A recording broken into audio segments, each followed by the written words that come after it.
ప్రభు వైపు మన యొక్క హృదయాలను తెరిచి ఉంచి దేవుని యొక్క వాక్యాన్ని మనం శ్రద్ధగా విందాం. ఈ యొక్క పునరుద్ధానపు దినము నిజంగా మన యొక్క జీవితంలో అత్యంత ప్రాముఖ్యమైనటువంటిది ఉంటూ ఉంది. ఈ దినాన్ని దేవుడు మనతో మాట్లాడేటటువంటి ప్రతి మాట అత్యంత శ్రేష్టమైనటువంటిదిగాను అత్యంత బలమైనటువంటిదిగా ఈ దినాన్ని మన యొక్క జీవితంలో ఉండబోతుంది దేవుని యొక్క వాక్యం. ప్రియమైనటువంటి దేవుని బిడ్డలారా, ఈ దినాన్ని మీరు దేవుని యొక్క వాక్యం వినేటప్పుడు మీ చెవులను మాత్రమే కాకుండా మీ హృదయాలను కూడా మరి దేవుని వైపు కేంద్రీకరించి మీరు దేవుని యొక్క వాక్యాన్ని శ్రద్ధగా వినాలని నేను మిమ్మల్ని ప్రేమతో కోరుతూ ఉన్నాను. యెహోషువ రాసినటువంటి గ్రంథము 6వ అధ్యాయము 1 నుంచి 5 వచనాలను మనము ఎవరైనా ఒకరు చదవాలని కోరుతున్నాను. యెహోషువ రాసినటువంటి గ్రంథము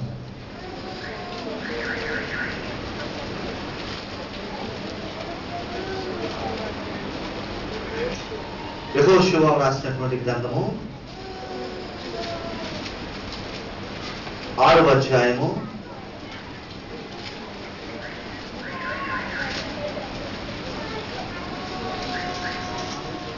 1 నుంచి 5 వచనాలు చదవండి.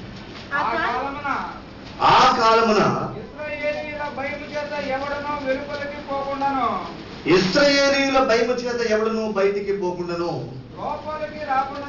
లోపలికి రాకుండాను యెరికో పట్టణము యొక్క ద్వారము గట్టిగా మూసివేయబడెను. అప్పుడు యెహోవా యెహోషువతో ఇట్లనెను, చూడుము, నేను యెరికోను దాని రాజును పరాక్రమము గల శూరులను చేతికి అప్పగించుతున్నాను. ఓకే, మీరందరూ యుద్ధ సన్నద్ధులై పట్టణమును ఆవరించి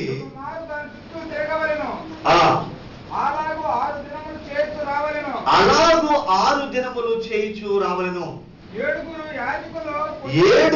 యాజకులు పొట్టేలు కొమ్ము యొక్క బూరలను పట్టుకొని ముందుగా నడువవలెను.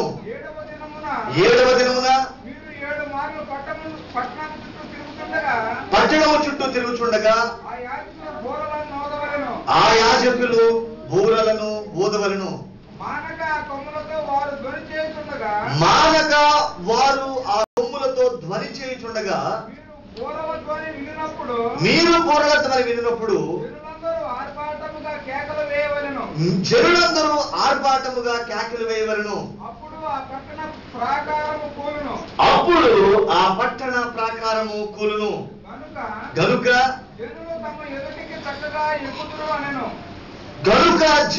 తమ ఎదుటికి చక్కగా ఎక్కుదురు అని చాలండి. ఇక్కడ దేవుని యొక్క వాక్యం మనం చూస్తున్న ప్రియమైనటువంటి దేవుని బిడ్డలారా, ఈ స్టోరీ మనందరికీ కూడా చాలా సుపరిచితమైనటువంటిదే.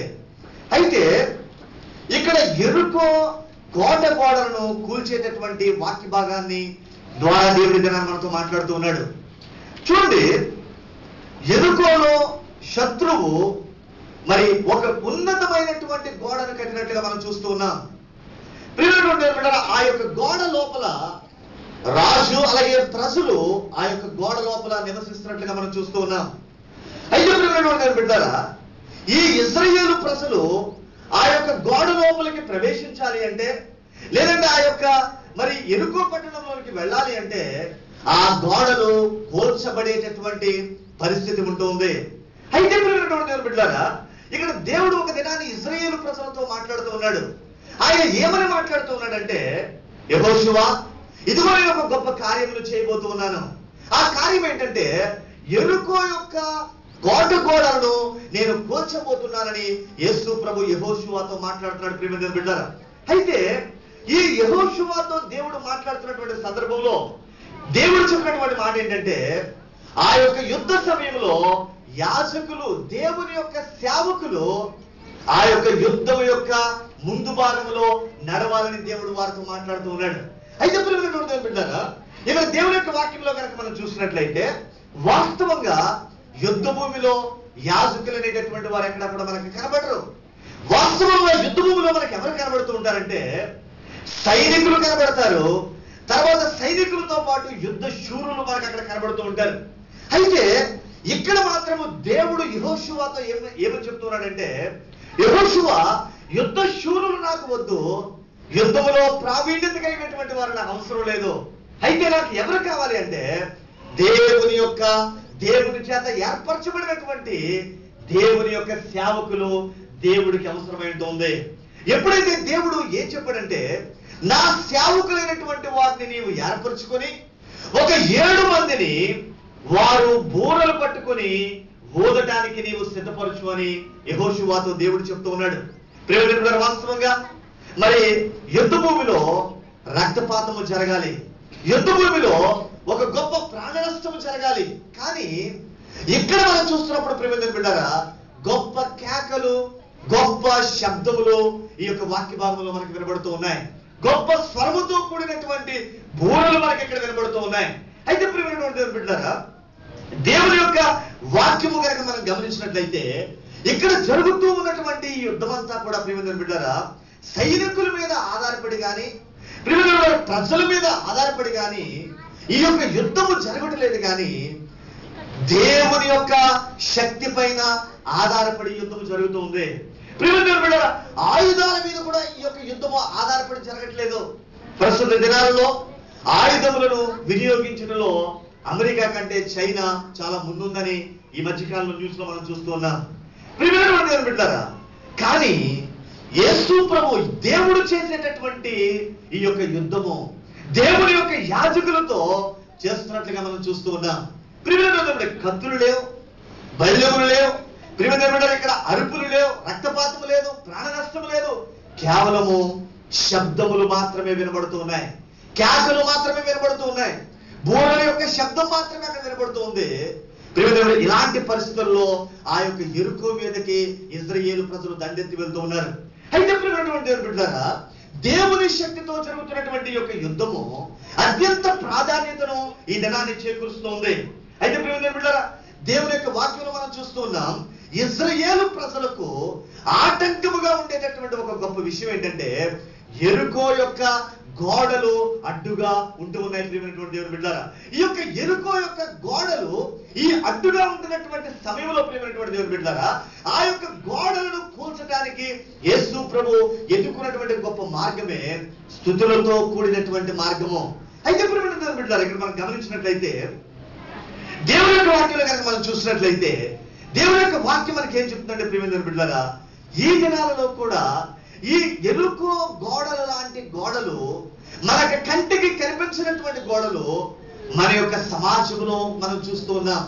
కుల వ్యవస్థ, మరి ఆర్థిక వ్యవస్థ, ప్రియమైన మోసము, అలాగే మరి మూఢనమ్మకాలు, అలాగే అనేకమైనటువంటి దుర్వ్యాపారాలు, అనేకమైనటువంటి జోసము, అనేకమైనటువంటి చెడులవాట్లు అనేటటువంటి భయంకరమైనటువంటి యెరికో గోడలు ప్రస్తుత దినాలలో కూడా ఈ యొక్క సమాజంలో మనం చూస్తూ ఉన్నాం, మన సంఘాలలో మనం చూస్తూ ఉన్నాం, మన యొక్క కుటుంబాలలో అనేక సందర్భాల్లో మనం చూస్తూ ఉన్నాం. ప్రియమైన బిడ్డలారా, అనేక సందర్భాల్లో ఈ యెరికో గోడలు లాంటి అనేకమైనటువంటి గోడలు నీ కుటుంబాలలో, నా కుటుంబాలలో, ఈ యొక్క దేశంలో, ఈ యొక్క ప్రపంచంలో, మన సమాజంలో మనం చూస్తూ ఉన్నాం. అయితే ప్రియమైన దేవుని బిడ్డలారా, దేవుని యొక్క వాక్యం ఏం చెప్తుందంటే ఇప్పుడు ఈ యొక్క భూలోకంలో జీవించేటటువంటి మనము దేవుని కొరకు జీవించాలని బైబిల్ చెప్తున్న ప్రియమైన బిడ్డలారా, గర్భములో పిండముగా రూపించబడక మునిపే నీకు జన్మనిచ్చినటువంటి తండ్రి నీ పరలోకపు తండ్రి, నీకు ఒక రూపును ఏర్పరిచినటువంటి తండ్రి నీ పరలోకపు తండ్రి. నీవు పుట్టిన తర్వాత నీ పాపాన్ని, నీ శాపాన్ని, నీ యొక్క అవిధేయతను, నీ యొక్క కల్మషాన్ని ఆయన కడగటానికి ఆయన రక్తములో నిన్ను పవిత్రుడిగా చేసినటువంటి ఒక గొప్ప ఉన్నతమైనటువంటి దేవుడు మన ప్రభు అయినటువంటి యేసుక్రీస్తు. అయితే బిడ్డలారా, ఆయన యొక్క రక్తములో, ఆయన యొక్క శిలువలో కాచినటువంటి రక్తము చేత మనము కడగబడేటటువంటి వారిగా ఉండాలి. మన యొక్క పాపం అనేటటువంటి గోడలు, మన పాపం అనేటటువంటి యెరికో గోడలు, మన యొక్క దురాలోచనలు అనేటటువంటి యెరికో గోడలు, మన యొక్క దుష్ట తలంపులు అనేటటువంటి యెరికో గోడలు దేవుని యొక్క శక్తితో, దేవుని యొక్క స్తుతులతో వాటిని మనము జయించేటటువంటి వారముగా ఉండాలి. అయితే ప్రియమైన బిడ్డలారా, జర్మనీలో 2వ ప్రపంచ యుద్ధం జరిగింది. జర్మనీ ప్రదేశంలో అది ప్రారంభమై ఈ యొక్క ప్రపంచం అంతా కూడా వ్యాపించి 1945వ సంవత్సరంలో ప్రియమైన దేవుని బిడ్డలారా ఒక గొప్ప యుద్ధం జరగడం మనం చూస్తూ ఉన్నాం. ఈ 2వ ప్రపంచ యుద్ధంలో జర్మనీ దేశము రెండుగా విడిపోయింది ప్రియమైన బిడ్డలారా. తూర్పు జర్మనీగా ప్రియమైన బిడ్డలారా, మరి పశ్చిమ జర్మనీగా రెండు ప్రాంతాలుగా ఇది విడిపోయింది. అయితే ఈ యొక్క తూర్పు జర్మనీ రష్యా యొక్క ఆధీనంలో ఇది ఉంటూ ఉంది, కమ్యూనిస్టుల యొక్క ఆధీనంలో ఉంటూ ఉంది. అయితే ప్రియమైనటువంటి దేవుని బిడ్డలారా, ఈ యొక్క కమ్యూనిస్టుల ఆధీనంలో ఉండేటటువంటి యొక్క తూర్పు జర్మనీ వారు రహస్యముగా ప్రార్థనలు చేయడం మొదలు పెట్టారట. అయితే వీరు రహస్యముగా ప్రార్థనలు చేస్తున్నప్పటికీ కూడా మరలా 1961 సంవత్సరంలో మరలా రెండవసారి యుద్ధం జరగడం జరిగింది. ప్రియమైనటువంటి బిడ్డలారా, ఎప్పుడైతే ఈ రెండవసారి జర్మనీలో యుద్ధం జరిగిందో వారు ఆ రెండు జర్మనీలకు, ఆ యొక్క తూర్పు జర్మనీ పశ్చిమ జర్మనీ మధ్య భాగంలో ప్రియమైన బిడ్డలారా ఒక పెద్ద గోడను వారు నిర్మించుకోవడం జరిగింది. చూడండి, మొదటి యుద్ధము జరిగినప్పుడు వారి యొక్క మనస్సులలో వారు గోడను కట్టుకున్నారు, వారి హృదయాల్లో ఒక గోడను కట్టుకున్నారు. తూర్పు జర్మనీ వారు వేరు, పడమటి జర్మనీ వారు వేరు అనేటటువంటి భావము వారి మనస్సుల్లో మాత్రమే ఉంది. కానీ ఎప్పుడైతే రెండవసారి యుద్ధం జరిగిందో ప్రియమైన బిడ్డలారా, రెండవసారి వారు ఏం చేశారంటే వాస్తవముగా ఒక ఉన్నతమైనటువంటి ఎత్తైనటువంటి గోడను ఆ జర్మనీ ప్రాంతంలో ఉండేటటువంటి తూర్పు జర్మనీ వారు కట్టడాన్ని నిర్మించడం మనం చూస్తూ ఉన్నాం.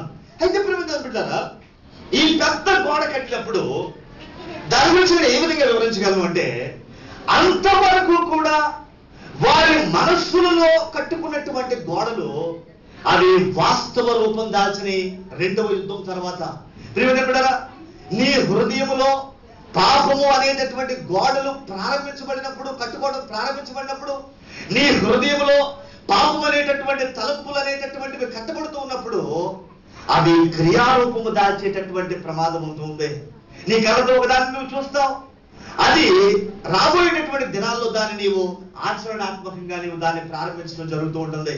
ప్రియమైనటువంటి బిడ్డలారా, నీ హృదయములో ప్రారంభించబడినటువంటి ఆ పాపపు గోడలు వాస్తవముగా క్రియారూపము దాచేటటువంటి పరిస్థితికి అవి వస్తూ ఉంటాయి.